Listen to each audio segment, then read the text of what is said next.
Hey, everybody. It is just about 12, so I'm just going to give everybody another minute for anyone else that might be joining us, and then we will get started. As always, if you have any questions, you can put them in the chat box or the Q&A. Let me open both of those up so that I can keep an eye on them.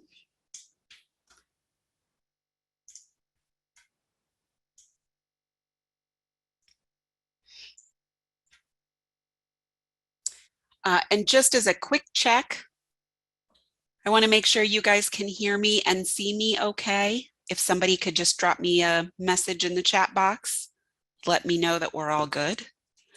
Thank you. Appreciate you. All right, so we'll go ahead and get started. For anyone new who has never joined us before, I'm April Rozzo. I'm one of the registered dietitians with Florida Cancer Specialists. And today we are talking all about vitamin D. So what is it? What does it do for us? Why is it important? And then more importantly, where do we get it? So we're going to cover all the bases today. Briefly at the end, we'll talk about supplements, but primarily we're going to focus on what it is, the role, how much do we need, and then how do we get it from our diet, okay? So diving in, vitamin D is a fat-soluble vitamin. It often behaves as a hormone versus just an actual vitamin. We mostly get it from sunlight.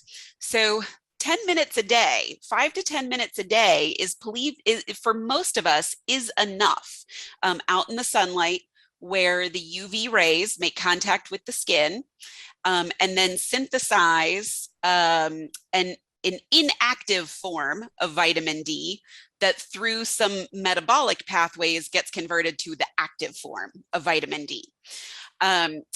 So whether it's sun, diet, or supplements, vitamin D starts as inactive, and then our body converts it into the active form where it acts like a hormone. The presence of fat in the gut increases absorption because it's a fat-soluble vitamin. So whether you're getting vitamin D from food or taking the supplement form of vitamin D, you want to make sure that it's with a meal that has some fat in it to help increase the absorption. Poor vitamin D absorption is generally found in people with altered fat metabolism.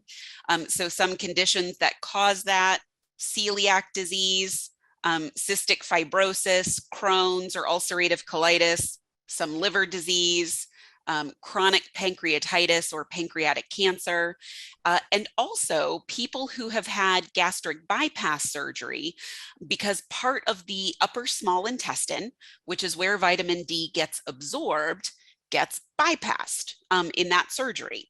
So any of those groups, either with the altered metabolism or a history of bypass, may need to take vitamin D supplements to meet their needs. Primarily, we know vitamin D for its role in bone health and strengthening our bones. So vitamin D increases calcium and phosphate absorption in the intestine, and also the resorption in bones. So what we have found through a lot of studies looking at calcium supplementation is that you can supplement calcium all day long. You can totally get enough calcium in your day, but you could still have osteoporosis or other issues with weakness in your bones if you're vitamin D deficient. They all work together for your bone strength. Vitamin D can also decrease calcium loss in the urine so it can preserve calcium, maintain calcium in the body. A deficiency, particularly in infants and children, can cause rickets, which are the structural abnormalities in weight-bearing bones. So you see that a lot as bowed legs, or altered growth plates, so enlarged ankles or wrists in kids. In adults, we see the weakening of bones, so osteomalacia or osteoporosis. Having adequate vitamin D in the body also helps prevent something called hypocalcemic tetany, also known as involuntary contractions of muscles, cramps, and spasms. Vitamin D is not the only component of that. It's not the only vitamin or mineral that works on muscle contractions. Calcium also affects muscle contractions, potassium, magnesium. So all of those are important for regular muscle contractions and to avoid the cramps and the spasms. Having vitamin D may improve muscle mass in older adults who are otherwise vitamin D deficient. So supplementing vitamin D in those deficient can increase muscle mass. I think I just put somebody to sleep. If you're not on mute, I'm listening to you yawn and I'm so sorry. So make sure that you're on mute, everybody. Everybody should enter on mute, but just check and make sure. So anyway, people who are deficient in vitamin D, supplementing and increasing their vitamin D levels can help improve muscle mass. But even if we improve muscle mass and those blood serum levels of vitamin D, it has not been shown to actually improve strength or performance or balance in those older adults. It's only been shown to increase muscle mass in general. And of note, most studies have shown inconsistent results on the benefit of supplementing vitamin D in older adults to prevent falls and bone fractures. And there are a couple of possible reasons why. Is it because the supplementation was started too late in life? So the damage was already done from inadequate vitamin D intake? Or often in these studies, many of the adults given vitamin D supplementation were not deficient previously. They didn't have osteoporosis. They didn't have a vitamin D deficiency. They were given the supplemental vitamin D as a preventative, and it was shown to not really have any benefit. So what we're going to see moving forward is that the supplementation really only helps if there's a deficiency. But we'll get through all of that as well. Vitamin D plays a really important role in immune function and the immune system. It helps regulate an immune response and can help boost the production of immune cells like T cells. Deficiency of vitamin D is associated with an increased risk of infection and autoimmune diseases. So this is a whole list of a lot of different health conditions that are being studied in connection to vitamin D. And the problem is that there are a lot of mixed results.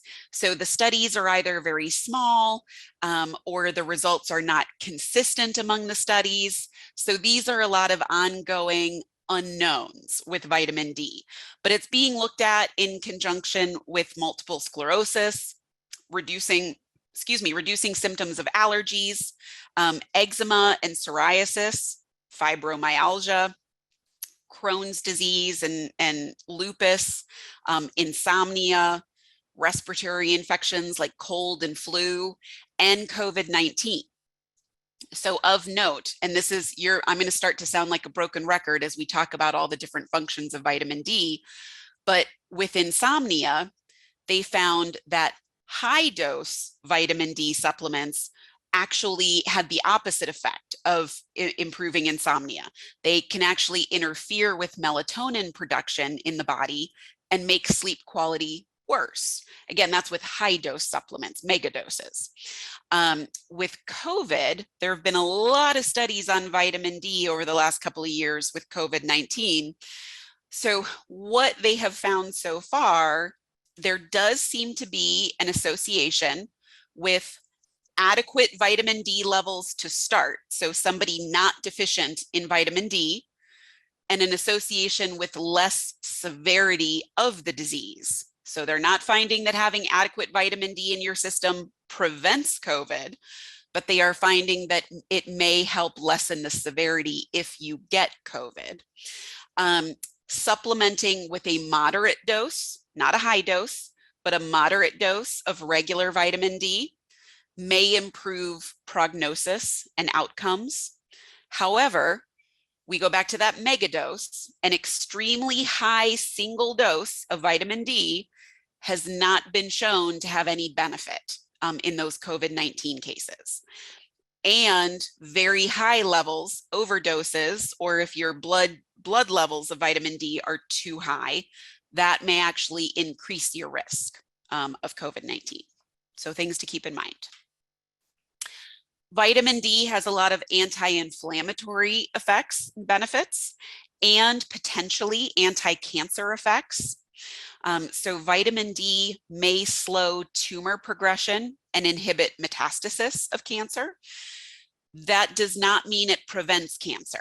So very important distinction. And the evidence of how much it benefits is still inconsistent. But supplementation of vitamin D has not been shown to decrease cancer risk or occurrence, but it has been shown in some studies to slow progression. Low levels, deficient levels of vitamin D have been linked with a higher risk of rheumatoid arthritis. A deficiency may also be associated with more severity of the disease or a faster progression of rheumatoid arthritis. And it has also been linked with cardiovascular disease. Vitamin D has been linked with cardiovascular disease. Regular moderate supplementation, again, not the mega doses, may provide small benefits in blood pressure, cholesterol, and arterial stiffness. The benefit, there's less benefit with higher doses, just like we've seen with all these other things so far. And there has been no benefit, no cardiovascular benefit in supplements in people who are not vitamin D deficient. So people with already adequate levels of vitamin D have not benefited from vitamin D supplementation. And a meta-analysis, so a review of 46 different clinical trials, showed that vitamin D supplementation alone was not effective enough on blood pressure. It was not a big enough improvement in blood pressure to be used as a replacement for blood pressure lowering medications. So it's a small benefit that you get from the vitamin D supplementation. In the anti-inflammatory department, it can also decrease levels of C-reactive protein, which is an inflammatory marker in the body. If we're trying to assess inflammation in the body, doctors will often check CRP, C-reactive protein. So improved levels of vitamin D can decrease that inflammation marker. But again, excessive intake of vitamin D may have the opposite effect and slightly increase C-reactive protein, or that inflammatory marker. Vitamin D also works in glucose metabolism, blood sugar. So vitamin D, and it works a couple of different ways. Vitamin D stimulates insulin production and secretion, and adequate vitamin D levels may reduce insulin resistance and improve blood sugar control. So it may lower the risk of diabetes, especially if you're at risk for diabetes. It may also improve the peripheral neuropathy, that numbness or tingling sensation in your hands and feet when you have diabetes, may also improve peripheral neuropathy. Again, studies are mixed. So peripheral neuropathy was not improved I'm so sorry. That's my dog, if you can hear him barking. Peripheral neuropathy was not improved with vitamin D alone. It was in combination with standard treatment medications. And the improvement was in overall pain, but not necessarily an improvement in the tingling sensation. And again, supplements of vitamin D in people who are not deficient have not been shown to provide any benefit as far as blood sugar control or lowering the risk of diabetes. Vitamin D may also improve asthma symptoms, especially uncontrolled asthma that has not been very responsive to medications, but only when deficient, only when those serum levels of vitamin D are low. And just like with these other situations, the studies were not done with vitamin D supplementation alone. They were done, the use of vitamin D supplementation was in combination with regular inhaler medications for the asthma. In depression, they've been studying links between vitamin D levels and depression. And here's where we start to get differing results from observational studies, just looking at if they're low in vitamin D, do they also seem to have depression, versus clinical trial results. So vitamin D receptors are found on neurons in parts of the brain that are thought to be involved in depression. So those observational studies show a connection between deficient levels of vitamin D, so not having enough vitamin D in the body, and the occurrence of depression, the presence of depression. However, clinical trials looking at supplementing vitamin D have not been successful in showing a reduction in those depressive symptoms. So a lot of this research is ongoing and still unknown on the effects of vitamin D. But that being said, how much do we need? So the RDA, the recommended dietary allowance, is the average daily intake felt to be enough to meet the needs of most healthy individuals. It was recently increased for vitamin D. These numbers used to be lower, and we kind of determined that did not seem to be enough for most people. So for infants 0 to 12 months, 400 IU, which is international units. For kids 1 to 18 and adults 19 to 70, 600 international units is the goal per day. And then if you're over 70, the goal increases to 800 international units. Now, when you're looking at food labels or supplements, they may be listed as IUs, the amount of vitamin D. It may also be listed as micrograms, MCGs. So the conversion is 1 MCG, 1 microgram, is 40 IUs, or international units, okay?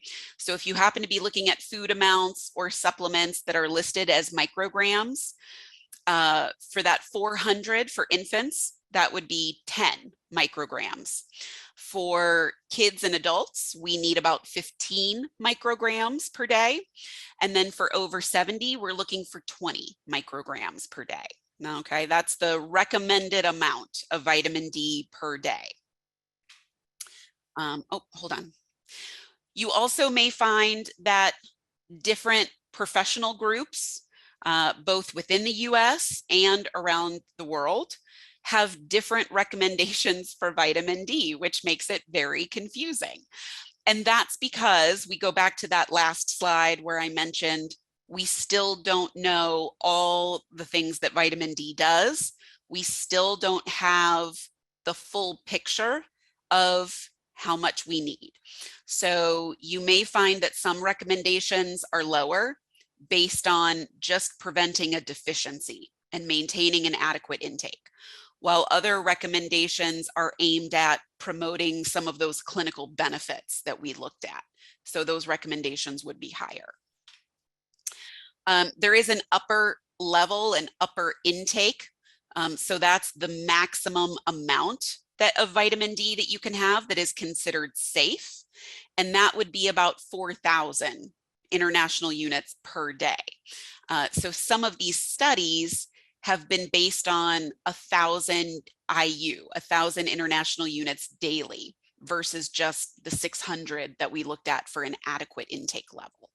But up to 4,000 is considered safe if you're looking at different intakes and different supplements.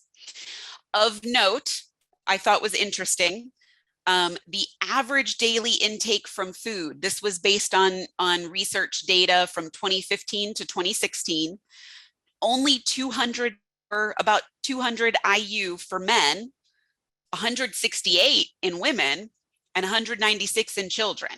Remember, the goal is 600 per day. So we're nowhere near that just from food alone.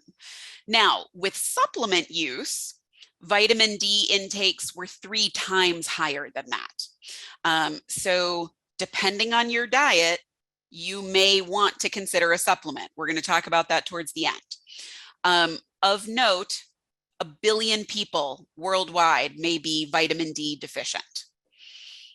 There is such a thing as too much of a good thing.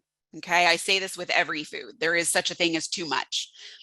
Go back to vitamin D is fat soluble. So water soluble vitamins like vitamin C or your B vitamins, if you take too much, they get excreted in your urine. So your body just dumps what it doesn't need with water soluble vitamins. Fat soluble vitamins get absorbed and they can build up in your tissues, your cells and your tissues. So there is the possibility of toxicity in taking too much. That's why we have an upper limit. Symptoms of toxicity: headaches, nausea, kidney stones. In more severe cases, elevated calcium and phosphorus, or actual calcification or hardening of soft tissues within the body. And just like we've been talking about, too much vitamin D may have the opposite effect. So instead of benefit, it may actually increase the risk of bone fractures and muscle weakness. So this very much is a fine line of making sure we get enough, but not taking mega doses. Where do we get it? We said sunshine, 5 to 10 minutes a day, but there are limitations to sunshine. So UV rays can't penetrate glass. So indoor exposure through a window doesn't produce vitamin D. Elderly folks with thinner skin can't synthesize vitamin D as well. Darker skin, use of sunscreen to prevent skin cancer. Areas where there's a lot of clouds or smog all limit vitamin D synthesis from sunshine. So where do we get it from food? Fortified milk and milk alternatives are the most common source. So almond milk, soy milk, coconut milk, oat milk, all of those alternatives are generally fortified with the same amount of vitamin D and calcium that you would get from cow's milk. Fatty fish are another great source of vitamin D. Salmon, trout, sardines, tuna, mackerel, and also fish liver oils. Egg yolks, and cheese and things like beef liver give you a small amount of vitamin D. Mushrooms have a varying amount depending on the type of mushroom. If it was exposed to UV rays, the amount in mushrooms can vary. But generally speaking, they're at least equal to, if not more, than something like egg yolks.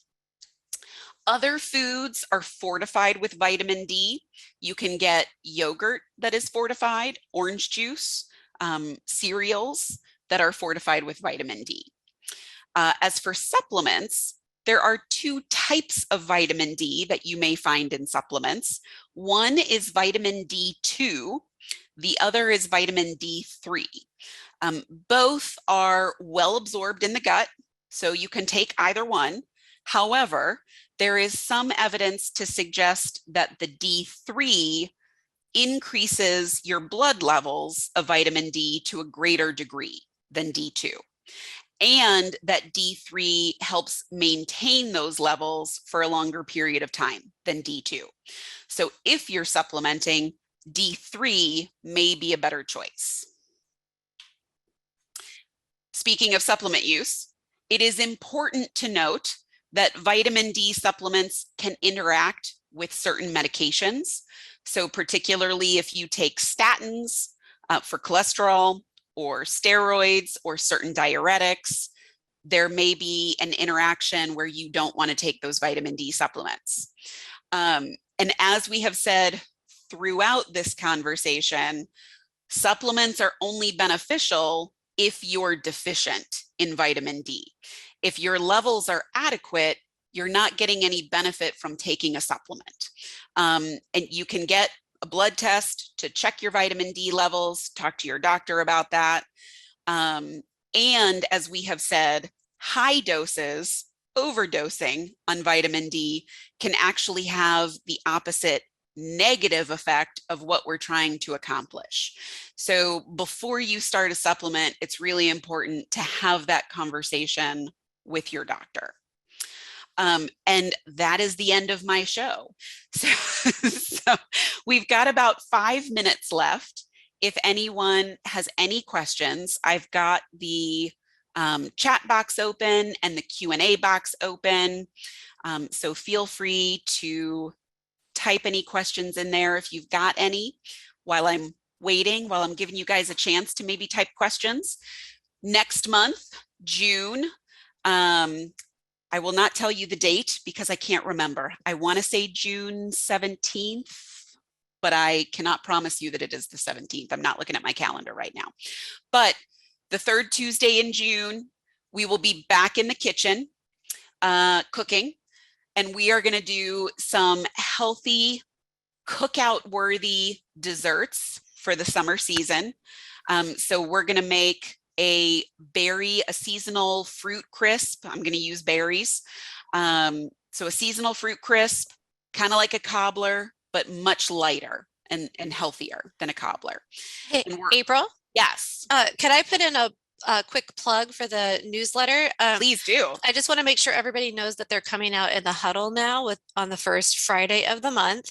And so it was almost 2 weeks ago, I guess 10 days ago, one came out, and this is Osteoporosis Awareness Month. So this vitamin D talk was very well timed. Right on time. So yeah, check the huddle if you haven't been. Yeah, if you haven't been seeing the newsletter, check the huddle. Those are in the first huddle of the month. Fantastic. Thank you, Angie. Yeah, thank you. Yes, very important. And so fruit crisp, and we're doing a chilled strawberry soup as well, because both are fairly quick. So we're going to do both in June, both recipes. You can you will have access to the recording. We post it to Florida Cancer's YouTube channel. So you will have access to those. All of our videos, all of our recordings are on Florida Cancer's YouTube channel. And I believe they are also on Florida Cancer's website. We have a fabulous new nutrition section of the website where you can register for the future lunch and learns, cooking demos, and also see the recipes. So yes, you can see all of these recorded. And thank you, Angie. Yes, Angie does a Welcome Wellness newsletter every month with different topics that is super informative. So check that out as well. And Angie, I think your Welcome Wellness newsletters are also on our website now. I think that's right. And Maureen does a guest spot a few times every few months too, and hers are always fun too. Yeah. Yes, such a wealth of information.